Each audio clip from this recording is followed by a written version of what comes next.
Բարև ձեզ, ես Լուսի Բաբայանն եմ, 8-րդ դասարանի սովորող։ Այսօր ես կներկայացնեմ սննդի և վիտամինների մասին։ Եկեք սկսենք նրանից, որ սնունդը մարդու համար ամենաանհրաժեշտն ու ամենաանփոխարինելին է, ու մեր կերած սննդամթերքի մեջ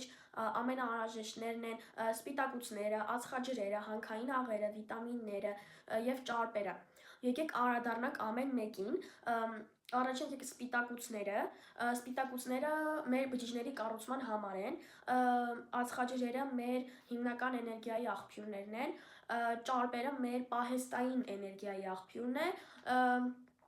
և հանքային աղերը ատամների և ոսկրերի ամրացման, և վիտամինները, որոնք շատ կարևոր են, նրանք մասնակցում են նյութափոխանակությանը, ու վիտամինները, ինչ վերաբերում է վիտամիններին, ունենք ամենաանհրաժեշտներն են ավելի շուտ վիտամիններից A, B, C, D ու K վիտամինները,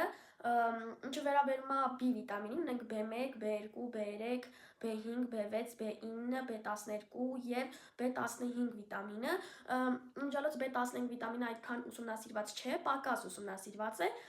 բայց այն օգտագործվում է բուժման մեջ։ Եկեք նաև անդրադառնանք սննդի մարսողության, քանի որ